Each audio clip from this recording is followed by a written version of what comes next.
Hello friends, welcome to the Lotus Point. अभी तक हमने टैली के ऑनलाइन क्लास के दो सेशन ले लिए हैं, जिसमें फर्स्ट सेशन में हमने बताया कि टैली क्या है और बेसिक अकाउंटिंग के रूल्स जिसके बारे में हमने समझा था।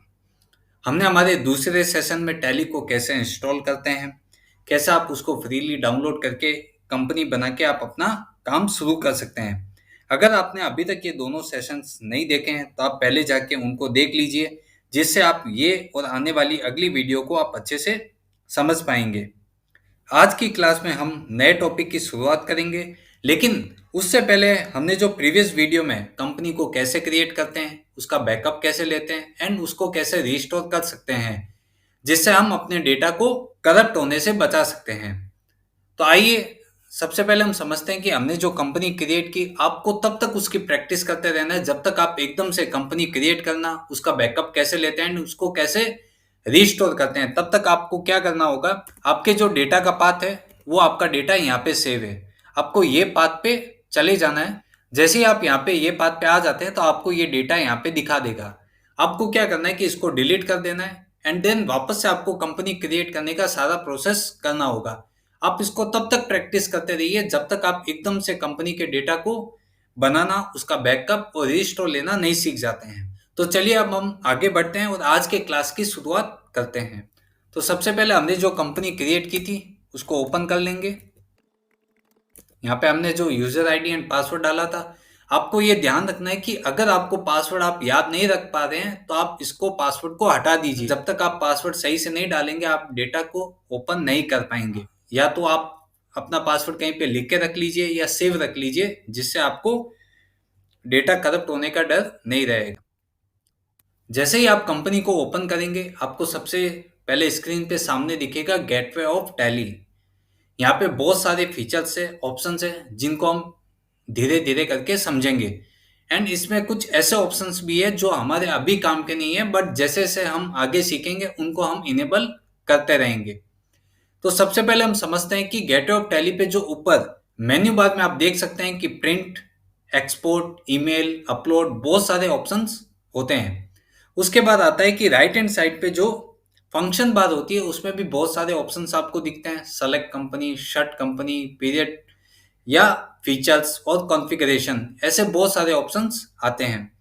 उसके बाद आता है कि नीचे एड्रेस बार या जिसको प्रोडक्ट बार भी बोलते हैं, जिसमें आपको टैली का कॉन्फ़िगरेशन की सेटिंग के बारे में बताया है कि आपका टैली का कौन सा वर्जन है, कौन सा वर्जन आप यूज़ कर रहे हैं। उसके बाद आपका वर्जन का कौन सा अपडेशन है, कि मतलब आप टैली 6.6.3 यूज़ कर रहे हैं या 6.6.2 यूज़ कर रहे हैं। उसके बाद आता है कि आपका टैली का लाइसेंस कौन सा है, उसका सीरियल नंबर, उसका ईमेल आईडी। उसके बाद आता है कि उसकी कॉन्फ़िगरेशन की सेटिंग, आपका टैली का जो कॉन्फ़िगरेशन है या सर्वर है वो कहाँ पे सेव है, उसकी कॉन्फ़िगरेशन फाइलें कहाँ पड़ी है, वो सब चीज़ बताता है। उसके बाद आता है कैलकुलेटर। तो यहाँ पे बहुत सारे ऑप्शंस हैं जिनको हम एक-एक करके समझेंगे एंड कुछ ऑप्शंस को हम अपनी ज़रूरत के हिसाब से इनेबल या फिर डिसेबल करेंगे। तो आइए सबसे पहले हम शुरुआत करते हैं gateway of tally. Gateway of tally जो बेसिकली 4 भागों में बँटा होता है। सबसे पहले आता है मास्टर्स, उसके बाद आता है ट्रांज़ैक्शंस, उसके बाद आता है यूटिलिटीज़ एंड चौथा ऑप्शन आता है रिपोर्ट्स। अभी हमने यहाँ पे एक और ऑप्शन को इनेबल किया है जिसको बोलते हैं ऑडिट ऑप्शन। अगर आप बेसिक अभी सीख रहे हैं तो आप इस ऑप्शन को डिसेबल कर सकते हैं। बेसिकली गेटवे ऑफ टैली को 4 भागों में बाँटा है, जिसको हम पूरा इस वीडियो में और आगे आने वाली वीडियो में समझेंगे कि हम इनका यूज करके कैसे हम अपना कंपनी का डेटा क्रिएट कर सकते हैं। ऑडिट के ऑप्शन को हम सबसे एंड में समझेंगे, जिसमें ऑडिट एंड कंप्लायंसेस, जो ऑडिट से रिलेटेड कुछ ऑप्शंस हैं उनको हम समझेंगे। तो सबसे पहले हम बेसिक तो समझें, उसके बाद हम एडवांस लेवल पे जाएंगे। तो सबसे पहले आता है मास्टर्स। मास्टर्स बेसिकली क्या है, जो लिंकिंग हेड्स होते हैं, आप कोई भी ट्रांजैक्शन रिकॉर्ड करते हैं तो उससे पहले इनको सेट किया जाता है। सपोज आप किसी को सेल करते हैं तो डेटर्स कौन है, क्रेडिटर्स कौन है, या हम किसी को पेमेंट दे रहे हैं तो लेने वाला कौन है, या जिनको हम दे रहे हैं वो कौन है, तो उसके हिसाब से हमको मास्टर्स सेट करना होता है। उसके बाद आता है ट्रांजैक्शंस। ट्रांजैक्शन क्या होता है कि ये एक तरह का दस्तावेज होता है जिसका उपयोग करके आप अपने वित्तीय लेन देनों को यहाँ पे रिकॉर्ड कर सकते हो। सपोज आप कुछ भी माल खरीदते हैं तो उसकी एंट्री आपको करनी होगी। आप कोई भी माल बेचते हैं, सेल करते हैं, तो उसकी भी आपको रिकॉर्डिंग यहाँ पे करनी होगी। आप कुछ रिसिप्ट करते हैं या किसी वेंडर्स को पेमेंट देते हैं तो उनकी भी रिपोर्टिंग यहाँ पे आपको करनी होगी। तो ये होता है ट्रांजेक्शन जिनमें हम अपने रिकॉर्ड सेव करेंगे। उसके बाद आता है यूटिलिटीज। यूटिलिटीज जो एक टैली ने बहुत एक अच्छा ऑप्शन दिया है कि अगर आपका डेटा कहीं पे एक्सेल में पड़ा हो या कहीं से आप कुछ अदर सॉफ्टवेयर से आप अपने डेटा को जेसन से यहाँ पे टैली में इंपोर्ट कर सकते हो, तो उसके लिए यहाँ पे एक इंपोर्ट का ऑप्शन दिया है कि आप अपने बाहर से कहीं पे भी डेटा आपको यहाँ पे मैनुअली एंट्री करने की जरूरत नहीं है, उसको आप सारा का सारा डेटा एज इट इज आप इंपोर्ट कर सकते हैं। और उसमें आता है एक बैंकिंग का ऑप्शन कि अगर हमारे जो भी बैंकिंग से रिलेटेड ट्रांजैक्शन है, bank reconciliation, cheque book printing या वो बहुत सारे ऑप्शन जो बैंकिंग ऐड में आते हैं वो आप यहाँ से इनेबल या डिसेबल या उनको आप यूज कर सकते हैं। उसके बाद आता है कि रिपोर्ट्स। रिपोर्ट्स में क्या होता है कि कंपनी के वित्तीय स्थिति मतलब कंपनी की जो एक्चुअल पोजीशन है वो हम यहाँ से देख सकते हैं। कंपनीज की बैलेंस शीट, कंपनी की profit and loss account report, company के ratio analysis, cash flow, fund flow या बहुत सारी जो रिपोर्ट्स है वो हम ये रिपोर्ट्स का यूज करके देख सकते हैं। तो ये तो थे बेसिक जो गेटवे ऑफ टैली है उनको चार भागों में बांटा है जिनमें मास्टर्स, ट्रांजैक्शंस, यूटिलिटीज और रिपोर्ट्स आ गया है। ये तो थे चार ऑप्शंस। उसके बाद आता है कि ऑडिट। जो मैंने बताया कि एक ऑडिट एक एडवांस लेवल का ऑप्शन है जिसको हम यूज करके हम हमारे डेटा का इंटरनली ऑडिट कर सकते हैं और आप जो भी मिस्टेक्स हैं उनको आप रेक्टिफाई करके एक करेक्शन फ्री डेटा आप यहाँ से पा सकते हैं। एंड जो भी ऑडिट के रिलेटेड कंप्लायंसेस है उनको हम फुलफिल करके अपने डेटा को एकदम मैच कर सकते हैं। तो ये तो था गेटवे ऑफ टैली के बेसिक ऑप्शंस। अब हम सबसे पहले बढ़ते हैं मास्टर्स। मास्टर्स जैसे मैंने बताया कि एक masters are accounting linking heads. मतलब ये क्या करता है कि आपको कोई भी रिकॉर्ड करने के पहले आपको उन रिकॉर्डों के अकाउंट क्रिएट करने होते हैं। सपोज किसी को आप माल बेचते हैं तो आपको सेल्स अकाउंट भी बनाना होगा और आप माल किसको बेच रहे हैं वो पर्सन का भी आपको अकाउंट बनाना होगा। सबसे पहले अगर आप कोई कंपनी का अकाउंट्स कर रहे हैं तो क्या आप केवल उसका अकाउंट्स लिख रहे हैं या फिर आप उनके इन्वेंट्री को भी मैनेजमेंट कर रहे हैं। अगर आप उस कंपनी का इन्वेंट्री भी आप मैनेज करते हैं तो आपको यहाँ पे अकाउंट्स विथ इन्वेंट्री के ऑप्शन को लेना होगा। तो सबसे पहले हम समझते हैं कि मास्टर्स को समझने से पहले हम अकाउंट्स विथ इन्वेंट्री के ऑप्शन को भी यहाँ पे यस करते हैं। तो वो ऑप्शन को हम कैसे यस करेंगे, आपको जैसा कि मैंने बताया कि राइट हैंड साइड में जो फंक्शन बार होती है उसमें नीचे नीचे एक ऑप्शन आता है F11 फीचर्स, उस पर आप टिक करेंगे। यहाँ पे आपको ध्यान रखना है कि माउस का एकदम भी आपको यूज नहीं करना है। यहाँ पे बहुत सारे शॉर्टकट्स दिए हुए हैं, अगर आप शॉर्टकट्स याद नहीं रख पाते हैं तो हर ऑप्शन के साथ उसका एक फंक्शन की या फिर की बटन रहता है जिसको आप प्रेस करके आप वो ऑप्शन को इनेबल या डिसेबल या फिर आप उसका यूज कर सकते हैं। तो हमने सबसे पहले फंक्शन F11 बटन पे प्रेस किया तो आपके सामने एक कंपनी के फीचर्स आ गए। ये सबसे मेन बात है कि आपका अगर इन्वेंट्री बेस्ड काम होता है, अगर आप कंपनी में इन्वेंट्री मेंटेन करते हैं और आप इन्वेंट्री वाइज ही आइटम का सेल्स या परचेज देखते हैं तो फिर आपको ये ऑप्शन को यस करना ही होगा, अकाउंट्स विथ इन्वेंट्री। तो यहाँ पे आप देख सकते हैं कि हमने जो ऑप्शंस दिखाए एबीसी कॉर्पोरेशन जो केवल अकाउंट्स ओनली का ऑप्शन इनेबल था, हमने F11 प्रेस किया। यहाँ पे आपको अकाउंटिंग फीचर पे जाना है। अकाउंटिंग फीचर में यहाँ पे फर्स्ट ऑप्शन आता है। हम बाकी ऑप्शंस को आगे धीरे धीरे डिटेल में डिस्कस करेंगे, बट अभी हम ये समझते हैं कि यहाँ पे जनरल इंफॉर्मेशन आती है कि मेंटेन अकाउंट्स ओनली, कि अगर आपके पास कोई भी इन्वेंट्री नहीं है, आप डायरेक्टली जो गुड्स आया उससे खरीदा बेचा, आप डायरेक्टली कुछ भी हिसाब नहीं रखते हैं इन्वेंट्री वाइज, तो आपको अकाउंट्स ओनली कर सकते हैं। या फिर आप सर्विस सेक्टर से हैं तो फिर आप अकाउंट्स ओनली ऑप्शन को यूज कर सकते हैं। हम यहाँ पे वो भी कंपनी का डिस्कस करेंगे जो इन्वेंट्री मैनेज करती है, तो हमको ये ऑप्शन को नो कर देना है। जैसे ही आप इस ऑप्शन को नो करेंगे उसके नीचे आ जाएगा option integrate accounts and inventory, कि आप अकाउंट्स के साथ साथ इन्वेंट्री को भी इंटीग्रेट करना चाहते हैं, मतलब इन्वेंट्री का भी आप मैनेजमेंट करना चाहते हैं, तो इस ऑप्शन को आपको यस कर देना है। जैसे ही आप यस कर देंगे तो आपका जो इन्वेंट्री का ऑप्शन है वो इनेबल हो जाएगा गेटवे ऑफ टैली पे। और यहाँ पे भी आप देख सकते हैं कि कंपनी फीचर में पहले जो इन्वेंट्री का ऑप्शन नहीं आता था वो अभी ऑप्शन यहाँ पे आने लग गया है। तो ये था बेसिकली कंपनी के फीचर जिसमें accounting feature, inventory feature, statutory and taxation feature audit features and TSS feature. ये बहुत सारे फीचर्स हैं जिनको हम आगे एक एक करके समझेंगे। सबसे पहले हमने अपने अकाउंट्स विद इन्वेंटरी किया। उसका इफेक्ट आप देख सकते हैं कि मास्टर्स में अकाउंटिंग इन्फो भी आ गया एंड इन्वेंटरी इन्फो भी आ गया है। अब मैंने ये बोला था कि कोई भी ट्रांजैक्शन रिकॉर्ड करते हैं तो आपको उसका एक मास्टर क्रिएट करना होता है। वैसे ही सेम अगर आप कुछ इन्वेंट्री मैनेज करते हैं तो आपको उस इन्वेंट्री का मास्टर क्रिएट करना होगा। सपोज आप मोबाइल फोन की कंपनी है, आप मोबाइल फोन्स में डील करते हैं तो आपको एक मोबाइल फोन करके उनके जो भी वर्जन है सैमसंग या फिर नोकिया उसका करके एक आपको मास्टर क्रिएट करना होगा। तो सबसे पहले हम समझते हैं कि अकाउंटिंग इन्फो, उसके बाद आएगा इन्वेंट्री। आपको इन्वेंट्री इन्फो तो रहेगा ही रहेगा, लेकिन सबसे पहले आपको अकाउंट्स इन्फो भी क्रिएट करना होगा। आपने कुछ इन्वेंट्री बनाई है तो वो आपने बेचने के लिए बनाई है, तो बेचने का जो लेजर बनेगा वो कहाँ बनेगा, अकाउंटिंग इन्फो में। तो सबसे जो मेन है, सबसे पहला आता है अकाउंटिंग इन्फो, उसमें हम टिक करेंगे। आपको हमेशा ध्यान रखना है कि आप कभी भी कहीं पे भी आप चले जाते हैं तो आपको बैक आने के लिए हमेशा एस्केप की का यूज करना होगा। जहां कहीं पे भी होंगे आपको एस्केप की दबा देना है, तो आप एकदम होम पे आ जाएंगे जहां पे गेट ऑफ टैली लिखा हुआ रहेगा। सब ऑप्शंस को आपको यहीं से ही देखना रहेगा।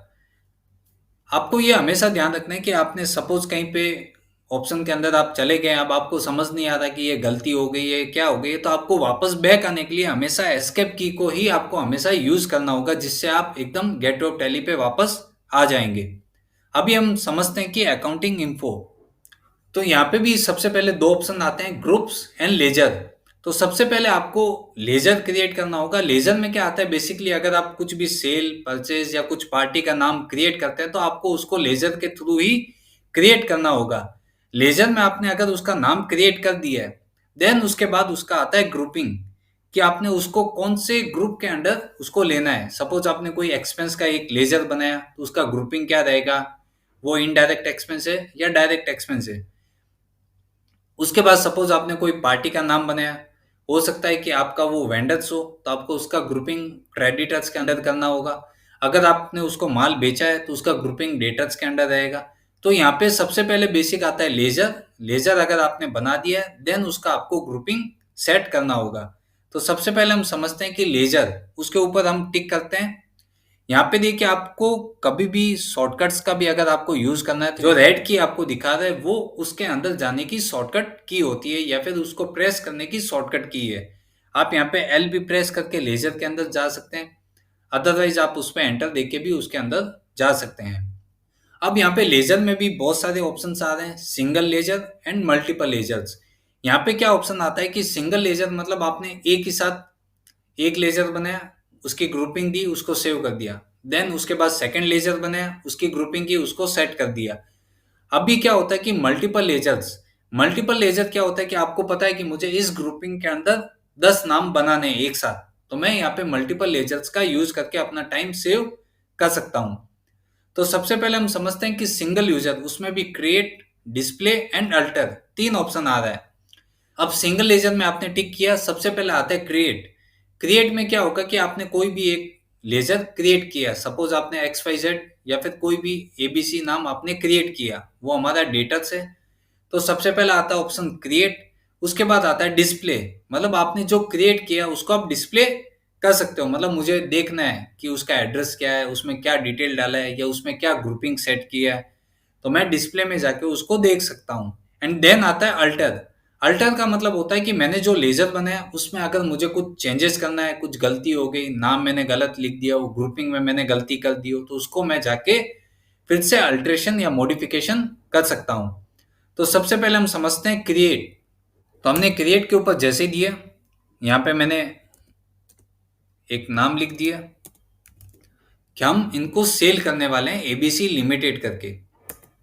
इसका ग्रुपिंग, यहाँ पे जो हमने सीखा था बाहर की लेजर एंड ग्रुप। लेजर तो हो गया कि एबीसी लिमिटेड, ये आपकी एक कोई कंपनी हो गई जिसको आप माल बेच सकते हैं या जिससे आप माल खरीद सकते हैं, जिससे आप कोई भी ट्रांजेक्शन करना चाहते हैं, तो आपने उसका एक लेजर क्रिएट कर दिया। अब होता है कि उसको कौन से ग्रुप के अंडर हमको लेजर क्रिएट करना है। सपोज वो मेरा डेटर से मैं उसको माल बेचता हूँ, सपोज मैं इसको माल बेचता हूँ तो मुझे इसका एक ग्रुपिंग सेट करना होगा। सपोज मुझे इससे माल बेचना है तो मैंने इसका ग्रुपिंग सेट किया सन्ड्री डेटर्स। यहाँ पे आपको लिस्ट ऑफ ग्रुप्स दिखा देंगे। अगर आप इसके अलावा भी अगर चाहते हैं तो आप यहाँ पे खुद से अपना ग्रुप क्रिएट कर सकते हैं, जो हम बाद में समझेंगे। अभी हम एक बेसिक जो एक लेजर कैसे क्रिएट करते हैं, उसका ग्रुपिंग, उसको हम कैसे डिस्प्ले देख सकते हैं एंड उसका कैसे हम कुछ करेक्शन हो गया तो उसमें हम कैसे करेक्शन कर सकते हैं, वो चीज़ को हम समझते हैं। तो सबसे पहले मैंने इसका ग्रुपिंग सेट किया सन्ड्री डेटर्स। अब उसके बाद ऑप्शंस आता है maintain balances bill bye bill. अब ये होता है कि अगर आप कोई भी डेटर्स का लेजर आप क्रिएट करते हैं या कुछ वेंडर्स क्रेडिटर्स का आप लेजर क्रिएट करते हैं तो आपको ये ध्यान रखना है कि उसके maintain balances bill bye bill, मतलब आपको उसका बिल बाय बिल से ही उसके रिकॉर्ड मेंटेन करने हैं।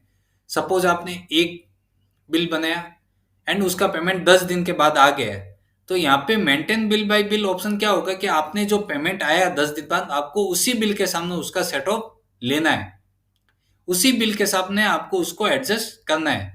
ये ऑप्शन आता है कि maintain balances bill bye bill. Suppose आपने कुछ भी एंट्री की है तो उसके बिल वाइज उसका रिकॉर्ड हम रख सकते हैं।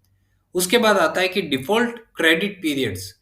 ये क्या होता है कि बहुत सारी कंपनीज में एक लिमिट सेट कर देते हैं कि अगर कोई भी डेटर्स है जिसको आप माल बेच रहे हैं, उनका एक क्रेडिट लिमिट सेट कर देते हैं कि 30 डेज, कि अगर 30 डेज के ऊपर इनका पेमेंट आउटस्टैंडिंग हो जाता है तो सिस्टम ऑटोमेटिकली उसको एक रिमाइंडर देने लग जाता है। सपोज उनका 30 दिन के ऊपर हो गया तो आप उसका बिलिंग नहीं कर सकते हैं। तो ये होता है कि डिफॉल्ट क्रेडिट पीरियड जो मेजर एक रिटेल यूजर या रिटेल काउंटर में हम इनको बेसिकली यूज नहीं करते हैं, बट जो बड़ी कंपनियां हैं वो इन ऑप्शन का यूज करती है, जिसके बाद अगर आपने जो एक पीरियड सेट कर दिया उसके बाद आप जाके वो पार्टी का ट्रांजेक्शन नहीं कर सकते हैं। तो ये तो था कि आपने यहाँ पे डिफॉल्ट पीरियड आप कुछ भी सेट कर सकते हैं, अभी हम फिलहाल इसको नहीं सेट करते हैं। उसके बाद आता है कि check the credit days during voucher entry.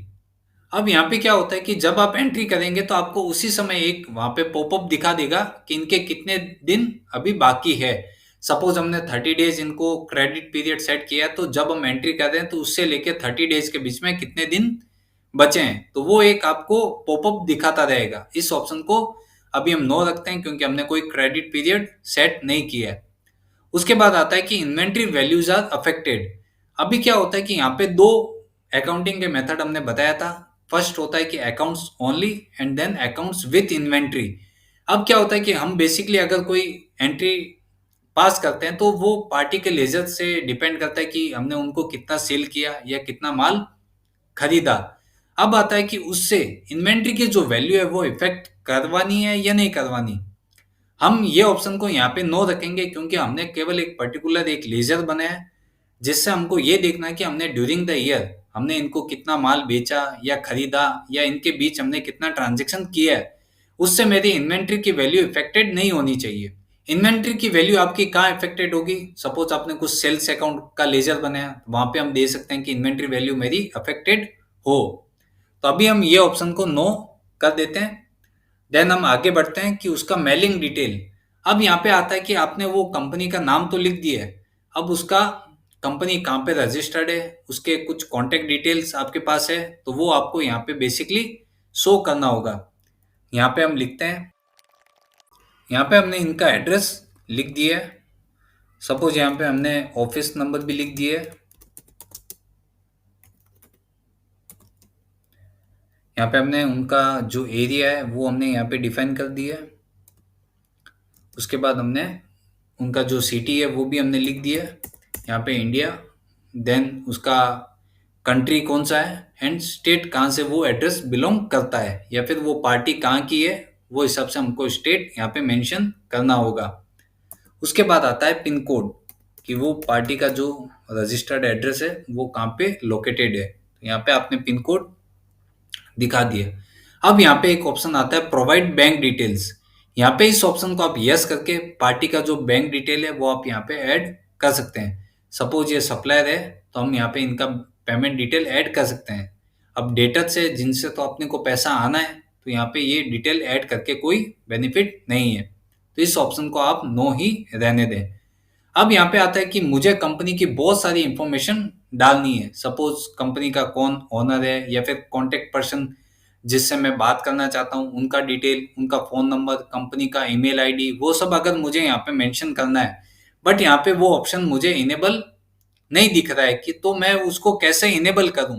तो यहाँ पे सबसे पहले आपको कुछ ऑप्शंस को अगर आपको इनेबल करना है तो यहाँ पे राइट हैंड साइड फंक्शन बार में बहुत सारे ऑप्शंस या कुछ शॉर्टकट्स दिए होंगे, उनमें से जो आपको यूज करना हो उन पे आप टिक करके वो ऑप्शन को आप इनेबल या डिसेबल कर सकते हैं।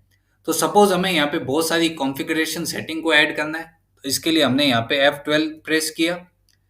यहाँ पे हमको चाहिए एडवांस इंफॉर्मेशन। यहाँ पे बहुत सारी इंफॉर्मेशन है जो लेजर के कॉन्फ़िगरेशन से रिलेट करती है। जैसे अगर आप उसका एलियास सेट करना चाहते हैं, उसमें आप बेसिक लैंग्वेज आप सेट करना चाहते हैं, उनके एडवांस इंफॉर्मेशन, सपोज उनका नाम, कॉन्टेक्ट डिटेल, ईमेल आईडी, अगर आप उनके कुछ लेजर में कुछ नोट्स ऐड करना चाहते हैं, तो ये सब बेसिक डिटेल से आप इनको इनेबल और डिसेबल यस और नो के द्वारा आप कर सकते हो। तो यहाँ पे हमने सबसे पहले ऑप्शन को प्रोवाइड एडवांस इंफॉर्मेशन को यस किया है। अगर हमें यहाँ पे कॉन्टेक्ट डिटेल भी चाहिए तो हम इस ऑप्शन को भी यस कर देंगे। ये ऑप्शंस आप अपने बिजनेस के टर्म्स के हिसाब से आप इनेबल या डिसेबल कर सकते हैं। तो हमें जो चाहिए था वो हमने यस कर दिया है और मैंने इसको सेव कर दिया है। अब यहाँ पे आता है कि मैंने इस ऑप्शन को सेव या तो मैं एंटर एंटर देख के कर सकता हूँ। अगर आपको लगता है कि ये प्रोसेस काफ़ी लेंदी है, अब मेरा काम यहीं पे हो गया तो मैं क्यों नीचे तक जाऊँ, तो आप डायरेक्टली अगर कहीं पे आप टास्क पे हो, उसको आप सेव करना चाहते हैं तो आप कंट्रोल ए दबा सकते हैं। कंट्रोल ए से वो टास्क वहीं पे सेव हो जाएगा, जो भी आपने डिटेल में चेंजेस या करेक्शन किया वो वहीं पे सेव हो जाएगा। देन आप समझिए कि यहाँ पे आपके वो सारे ऑप्शंस आ गए हैं। अब आप वापस यहाँ पे आके उन ऑप्शंस को फिल कर सकते हैं।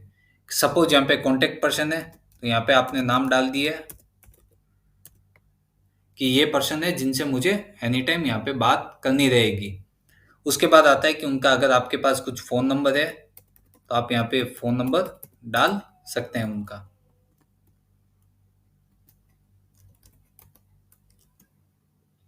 यहाँ पे आपने उनका फ़ोन नंबर या फिर कंपनी का मोबाइल नंबर या कुछ भी आप यहाँ पे है तो वो डिटेल आप यहाँ पे ऐड कर सकते हैं। कंपनी का ईमेल आईडी अगर कुछ है तो वो भी आप यहाँ पे डाल सकते हैं।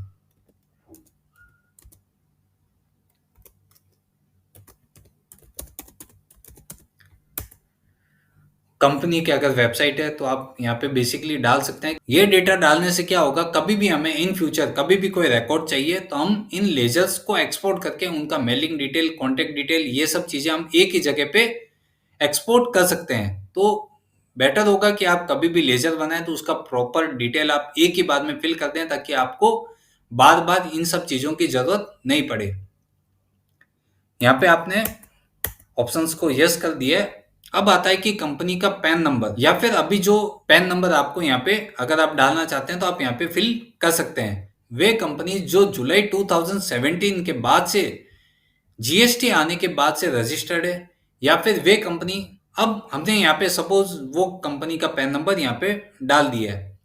अब हम बात करते हैं कि जो जीएसटी, अगर कोई कंपनी जो जीएसटी एक्ट के अंदर रजिस्टर्ड है और एक वो रजिस्टर्ड पर्सन है, तो आप उनका जीएसटी नंबर लेके भी आप यहाँ पे उस डिटेल को ऐड कर सकते हैं। तो उसके लिए मैंने एक ऑप्शन बताया था कि राइट हैंड साइड में जो फंक्शन बार आती है, आपको मैंने पहले भी बताया था कि F11 एक फीचर है जिसको आप यूज करके आप अकाउंटिंग की बेसिक कॉन्फ़िगरेशन सेटिंग को आप चेंज कर सकते हैं। जैसे ही हमने यहाँ पे F11 प्रेस किया तो आपके सामने एक पॉपअप ओपन हुआ है। तो यहाँ पे बेसिक अकाउंटिंग फीचर में क्या आता है कि जैसे हमने पहले भी डिस्कस किया था कि सबसे पहले ये कंपनी के जो फीचर्स हैं, तो अभी जैसा कि आप देख सकते हैं कि अभी जीएसटी एक्ट आ गया है, तो हो सकता है कि बहुत सारी जो पार्टीज है वो जीएसटी में एक रजिस्टर्ड यूजर हो, तो आपको उसका जीएसटी नंबर भी डालना है। बट यहाँ पे वो ऑप्शन अभी तक हमने इनेबल नहीं किया है।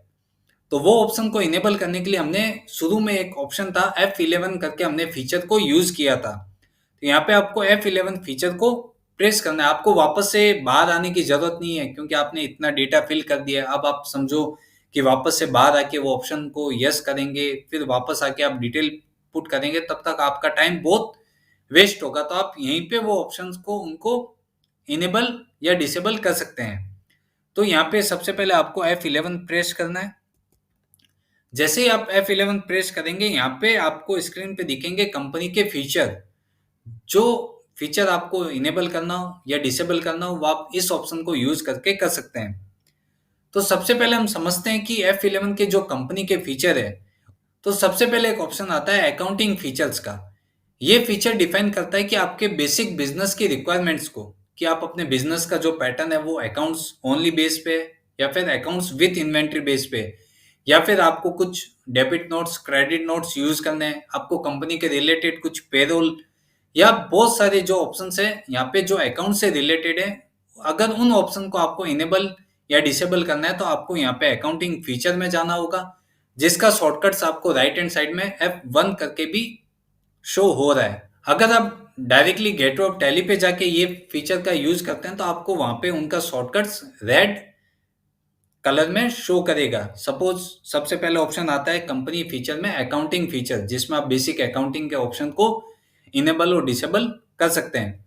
उसके बाद आता है कि उनका शॉर्टकट्स आप राइट हैंड साइड में देख सकते हैं। F1 आप प्रेस करके अकाउंटिंग के फीचर में जा सकते हैं, या फिर जो रेड की में जो हाईलाइट हो रहा है उस पर भी आप प्रेस करके उन ऑप्शंस के अंदर आप जा सकते हैं।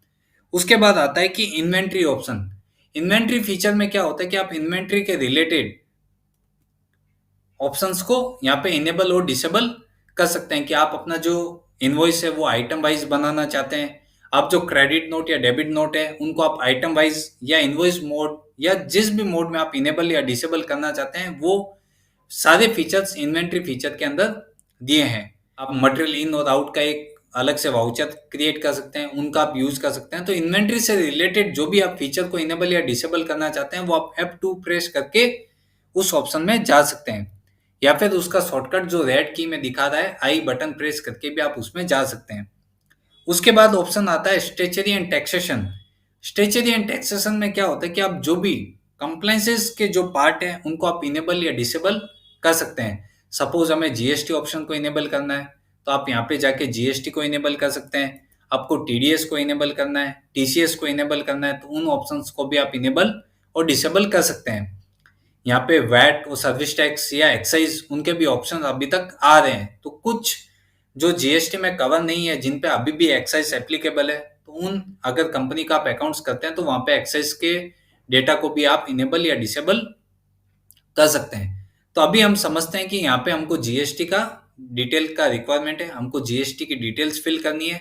तो सबसे पहले हमें एक कंपनी का जीएसटी नंबर यहाँ पे डालना होगा। तो सबसे पहले हमें इस ऑप्शन को यस करना है।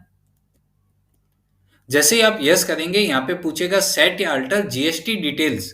क्या आपने वो ऑप्शन को तो यस कर दिया है, बट अब उस ऑप्शन के रिलेटेड जो भी डिटेल्स आपको पुट करने, इस ऑप्शन को आप यस करके ही उसमें डिटेल्स मॉडिफाई कर सकते हैं। तो जैसे ही आप यहाँ पे यस प्रेस करेंगे आप उनके अंदर की डिटेल को मॉडिफाई कर सकते हैं। यहाँ पे जो बेसिक जीएसटी की डिटेल्स है, जिसमें आपको कंपनी की बेसिक जीएसटी की डिटेल इनपुट्स प्रोवाइड करनी होगी। यहाँ पे जो कंपनी जहाँ पे लोकेटेड है, हमने कंपनी बनाते समय हमने वहाँ पे स्टेट डिफाइन किया था महाराष्ट्र, तो आपको महाराष्ट्र से रिलेटेड ही डिटेल यहाँ पे फिल करनी होगी। अगर आपको लगता है कि मैंने यहाँ पे बेसिक डिटेल को चेंज कर दिया है, महाराष्ट्र स्टेट मैंने गलती से सेलेक्ट कर लिया है, या फिर आप सीखने के लिए महाराष्ट्र डाल दिया था जबकि ये गुजरात स्टेट है या फिर कर्नाटका स्टेट है, तो आप वहाँ पे जाके अपने डिटेल्स को मॉडिफाई कर सकते हैं। तो यहाँ पे हम सबसे पहले जैसे ही हमने जो कंपनी स्टेट में रजिस्टर्ड किया है उसी स्टेट का डिटेल यहाँ पे आपको ऑटोमेटिक आ जाएगा। तो सबसे पहले स्टेट, रजिस्ट्रेशन टाइप, अगर आप कंपोजिशन डीलर है या फिर आप रेगुलर डीलर है, हम इसके बारे में बाद में समझेंगे। सबसे पहले हम यहाँ पे अभी बेसिक डिटेल फिल कर देते हैं ताकि हमारा जीएसटी का जो ऑप्शन है वो इनेबल हो जाएगा। तो यहाँ पे हमें इसको रेगुलर कर देना है। जीएसटी नंबर एप्लीकेबल फ्रॉम, कि मतलब आपने जो फाइनेंशियल ईयर से डेटा स्टार्ट किया है वहां से हम दे देंगे इसको कि वही डेट से हमारा जीएसटी एप्लीकेबल हो रहा है। अदरवाइज समझो कि आपने जीएसटी नंबर 3 महीने बाद लिया है, तो यहाँ पे वो डेट आ जाएगी जिस दिन से आपका जीएसटी नंबर एप्लीकेबल हुआ है। यहाँ पे हमको जो कंपनी का रजिस्टर्ड जीएसटी नंबर है तो उसको यहाँ पे पुट कर देना है। यहाँ पे आपको जो पीरियडिसिटी ऑफ रिटर्न फाइलिंग, कि आप अपना रिटर्न से जो मंथली फाइलिंग करते हैं या फिर क्वार्टरली फाइलिंग करते हैं, उसके हिसाब से यहाँ को आपको प्रेफरेंसेस सेट करना होता है। यहाँ पे जब से आपने जीएसटी इनेबल हुआ है तब से आपका ई वे बिल भी एप्लीकेबल हो जाएगा, तो यहाँ पे भी वही डेट आएगी और ई वे बिल का जो थ्रेशोल्ड लिमिट है वो 50,000 रुपीज है। अगर आप कोई भी इनवॉइस जो 50,000 रुपए से ज्यादा का आप बनाते हैं तो उस पे आपको ई वे बिल उसके ऊपर एप्लीकेबल हो जाता है। तो आपको यहाँ पे उसकी थ्रेशोल्ड लिमिट भी यहाँ पे डिफाइन करनी होगी। एप्लीकेबल फॉर इंटर स्टेट, मतलब यहाँ पे अगर आप आउटसाइड स्टेट भी माल बेचते हैं तो भी वही लिमिट है। तो हमने उस ऑप्शन को भी यस कर दिया और उसका लिमिट भी यहाँ पे डिफाइन कर दिया है। यहाँ पे enable tax liability on advance receipt, reverse charge, GST rate को अगर कुछ अल्टरेशन करना है, मीन्स अगर आपने कुछ एडवांस रिसिप्ट किया है उस पर अगर आपको जीएसटी कलेक्ट करना है, तो ये बहुत एडवांस के फीचर है जिनको हम बाद में स्टेप बाय स्टेप समझेंगे। अभी हम फिलहाल समझते हैं कि जो जीएसटी का ऑप्शन को हमने इनेबल किया उसमें जो कंपनी की बेसिक डिटेल्स है उसको हमने यहाँ पे फिल कर दिया है। और इसको हम जैसा कि बताया था कि आप एंटर एंटर देके भी इसको सेव कर सकते हैं एंड देन कंट्रोल ए से भी आप इसको सेव कर सकते हैं। अभी भी अगर हमें इसको पूरा सेव करना है तो आप यहाँ पे डायरेक्टली कंट्रोल ए प्रेस करके आप इसको सेव कर सकते हैं। अगर आपको लगता है कि मुझे और भी डिटेल्स कहीं पे डालनी है तो उस ऑप्शन को आप यस करके उसकी डिटेल्स वहां पे फिल कर सकते हैं। अभी हमें फिलहाल जीएसटी का ऑप्शन को इनेबल करना था, हमने वो डिटेल्स फिल कर दी है और इसको मैंने कंट्रोल ए से सेव कर दिया है। जैसे ही मैंने उस ऑप्शन को सेव किया, यहाँ पे आप देख सकते हैं कि जीएसटी की जो रजिस्ट्रेशन डिटेल है वो भी यहाँ पे ऑप्शन इनेबल हो गया है। तो आपको यहाँ पे क्या करना है कि वो पार्टी का अगर रजिस्ट्रेशन नंबर है जीएसटी का तो आपको यहाँ पे वो रजिस्ट्रेशन नंबर डिफाइन कर देना है। अब उसमें भी कैटेगरी आती है जो मैंने बोला कि आपको हम आगे बताएंगे जीएसटी के बारे में, जब हम जीएसटी का टॉपिक कवर करेंगे कि कौन कौन से डीलर होते हैं, कौन से जीएसटी में रजिस्ट्रेशन उन्होंने लेके रखे हैं, तो उसके हिसाब से आपको यहाँ पे डिफाइन करना होता है। अगर आपको नहीं पता है तो आप डायरेक्टली उसको रेगुलर में डाल सकते हैं। अगर कोई पार्टी के पास जीएसटी नंबर नहीं है तो फिर आप उसको कंज्यूमर या अनरजिस्टर्ड डिफाइन कर सकते हैं। यहाँ पे सपोज एबीसी लिमिटेड है, उसका जीएसटी नंबर नहीं है तो हमने उसको अनरजिस्टर्ड कैटेगरी में डाल दिया है। अगर आप यहाँ पे जीएसटी नंबर की डिटेल डालते हैं, सपोज यहाँ पे मैंने इसको रेगुलर किया है और यहाँ पे मैंने जीएसटी नंबर की डिटेल पुट की है। अगर आपने यहाँ पे नंबर डालने में कुछ भी मिस्टेक किया है, सपोज आपने ए का 8 कर दिया है, तो यहाँ पे आपको एक पॉपअप आएगा कि verify the party GST number, कि मतलब आपको इसको वेरीफाई कर लेना है कि आपने जो नंबर दिया है वो सही है, अदरवाइज आपको इसको रेक्टिफाई कर लेना है। सपोज हमने यहाँ पे इस ऑप्शन को अभी तो अनरजिस्टर्ड में डाला है क्योंकि इसके पास कोई भी जीएसटी की डिटेल्स नहीं है। हमने इस ऑप्शन को यस करके ये हमारा लेजर क्रिएट हो गया है। अब ऑप्शंस आते हैं कि हमने जो लेजर क्रिएट किया है उसके बाद ऑप्शन आता है डिस्प्ले। इसमें क्या होगा कि आपने जो लेजर क्रिएट किया है अब उसको आप केवल डिस्प्ले, मतलब आप केवल देखना चाहते हैं, आपको मॉडिफाई नहीं करना है। सपोज आपको कुछ इन्फॉर्मेशन चाहिए, कुछ देखना है कि मैंने इन लेजर में क्या ग्रुपिंग की है, उसमें क्या क्या डिटेल्स मैंने फिल कर दी है, तो आप डिस्प्ले ऑप्शन का आप यूज करके उस लेजर की इंफॉर्मेशन आप देख सकते हैं। बट आप इस ऑप्शन में कुछ भी मॉडिफाई या कुछ भी करेक्शन नहीं कर सकते हैं। तो ये था डिस्प्ले, जो केवल देखने के लिए आप इसको यूज कर सकते हैं। उसके बाद आता है कि अल्ट्रेशन, मतलब अल्टर। आप इसका शॉर्टकट की जो आपको रेड में दिखा था आप उसको प्रेस करके भी आप ऑप्शन को यूज कर सकते हैं। अब आता है कि अल्टर के अंदर आपको कौन से लेजर का अल्ट्रेशन या मॉडिफिकेशन या करेक्शन करना है, उस लेजर को आपको सेलेक्ट कर लेना है। आपको सपोज यहाँ पे नवी मुंबई डालना था, आपने यहाँ पे कुछ डिटेल्स ऐड करनी है। नवी मुंबई यहाँ पे मैंने लिख दिया है थाने, कि मेरा जोन है जो थाने जोन है। तो यहाँ पे अगर मुझे कुछ भी डिटेल्स ऐड करना है, मॉडिफाई करना है, तो मैं अल्ट्रेशन ऑप्शन का यूज करके लेजर में अल्ट्रेशन, मॉडिफाई या करेक्शन कर सकता हूँ।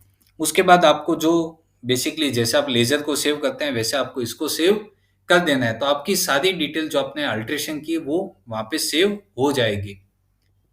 तो ये तो ऑप्शन था सिंगल लेजर बनाने का, कि सिंगल लेजर को आप कैसे बना सकते हैं, उसको आप कैसे देख सकते हैं और उसको आप कैसे मॉडिफाई कर सकते हैं।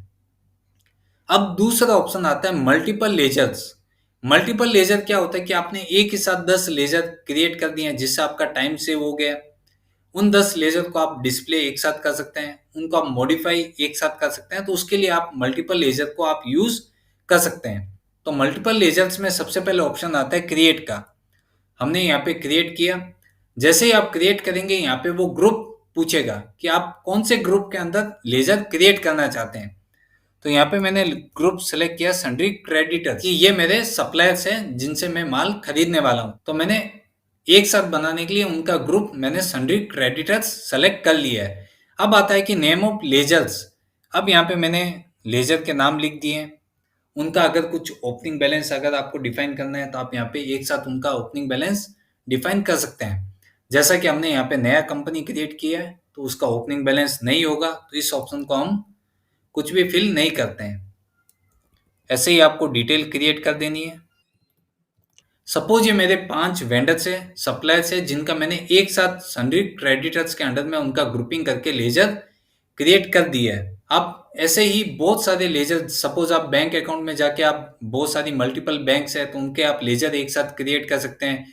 वैसे ही अगर आपको पता है कि जो मेरे डेटर्स है उनका मैं एक साथ लेजर क्रिएट कर सकता हूँ, तो यहाँ पे आप ये ऑप्शन को आप यूज करके बहुत सारे लेजर आप एक साथ टाइम सेव करके बना सकते हैं। अब आता है दूसरा ऑप्शन डिस्प्ले। अब मुझे डिस्प्ले करना है कि जो मैंने लेजर्स बनाए हैं वो मैं देखना चाहता हूँ। तो यहाँ पे मैंने डिस्प्ले किया। यहाँ पे मैंने क्रेडिटर्स की जो लिस्ट थी वो यहाँ पे आपके सामने ओपन हो गई है कि क्रेडिटर्स में मल्टी लेजर में ये ऑप्शन अवेलेबल है। अब अगर मुझे यहाँ पे देखना है कि डेटर्स में, तो उसका भी डिटेल बता देगा क्योंकि हमने सिंगल भी लेजर बनाया है। आप मल्टीपल भी बनाएंगे तो भी आप यहाँ पे देख सकते हैं। आप एक एक करके भी लेजर बनाएंगे तो उनकी भी लिस्ट यहाँ पे आपको ऐड होके ही दिखाएगी। अब उसके बाद आता है कि आपको अगर मल्टीपल लेजर में ही कुछ करेक्शन करना है तो आप उसको अल्ट्रेशन कर सकते हैं। यहाँ पे क्रेडिटर्स। अब आपको पता चला कि जो ई नाम का लेजर हमने जो बनाया है वो एक्चुअली में क्रेडिटर्स है ही नहीं, तो आप उनका यहाँ पे ग्रुपिंग भी चेंज कर सकते हैं। आप सपोज कि जो ई नाम का लेजर हमने क्रिएट किया उसका ग्रुपिंग मुझे चेंज करना है सन्ड्री डेटर्स, तो मैंने यहाँ पे उसका ग्रुपिंग मॉडिफाई कर दिया है। अब मैं इसको वापस से सेव कर दूंगा। जैसे मैं क्रेडिटर्स पे टिक करूंगा तो यहाँ से वो ई नाम का लेजर हट जाएगा। अब ई नाम का लेजर अगर मुझे वापस से चेक करना है कि वो सही हो गया या नहीं हो गया, तो यहाँ पे आप देख सकते हैं हमने उसका ग्रुपिंग किया डेटर्स और यहाँ पे ऑलरेडी उस नाम के साथ ई नाम का लेजर भी आ गया है। तो ये ऑप्शन था कि अकाउंटिंग इन्फो में लेजर्स एंड उसका हम कैसे ग्रुपिंग सेट कर सकते हैं। तो ये बेसिक ऑप्शन था जो लेजर हम कैसे क्रिएट करते हैं, उसका ग्रुपिंग हम कैसे सेट कर सकते हैं। तो ये वीडियो में हम इतना ही समझते हैं। आगे का टॉपिक हम नेक्स्ट वीडियो में कवर करेंगे। अगर आपको वीडियो अच्छी लगी हो तो इसको शेयर कीजिए। जो बेसिक कोर्स सीखना चाहते हैं फ्री ऑफ कॉस्ट, तो इस वीडियो को देख के वो लोग भी इसका बेनिफिट ले सकते हैं। Thank you.